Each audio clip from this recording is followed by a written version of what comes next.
দেখো চারিদিক দিয়ে আমি যেটা নিচ্ছি এটা ঠিক আসছে কিনা চারিদিকে, এটা আবার ঠিক বুঝবো কি করে? মোটামুটি সব তো মিডিল এসছে। এখন ঠিক বোঝার জন্য তোমার যেই জমির নকশাটা নিলা, জমিতে কতটুকু আছে, জমিটা দেখো যে এখানে 8 শতক জমি আছে। তাহলে তুমি যেটা নিলা সেটার ভিতরে 8 শতকের যাতে 8 শতক 5 পয়েন্ট হয়ে গেছে। তাহলে তুমি ভালো করে মানে লক্ষ্য করো, 8 শতকের জায়গাতে একটু বেশি হয়েছে। তাহলে কোনটা বেশি ভিতরে ঢুকে গেছে ওটাকে একটু সরিয়ে দিল। কমাই নাও।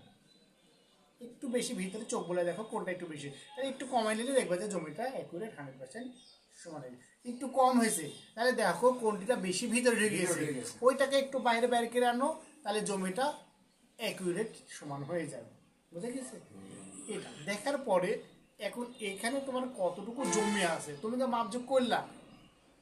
এখন এটা তুমি হাতে কলমে বসা কাজ করতে হবে, অনেক সময়ের ব্যাপার। তো এইটা সিলেক্ট করার পরে দাগ সিলেক্ট আছে কিনা, আছে। দাগ সিলেক্ট থাকার পরে এল আই, এল আই দেখো নিচে দেখো এল আই এসছে, এই যে সাদা দেখতেছো এল আই এসছে। এবার এটা দিয়ে দাও, দেখো এখানে কত স্কোয়ার ফিট জমি আছে দিয়ে দিচ্ছে, 4933.18 স্কোয়ার ফিট জমি আছে এখানে। আমরা এখন জমি পেয়ে গেল 4933.18 স্কোয়ার ফিট। কই কই এটা? আচ্ছা এই যে 4900 আসছে না? আর তোমার ইঞ্চি হিসাব করতে গেলে দেখো এটা এটা হচ্ছে স্কোয়ার ইঞ্চি। ফিটে তুমি 12 দিয়ে গুণ করলে স্কোয়ার ইঞ্চি হবে, তো স্কোয়ার ফিট পেয়ে গেলাম।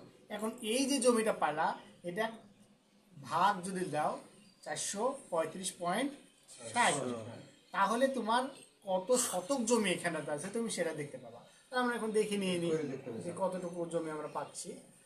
4 9 35 33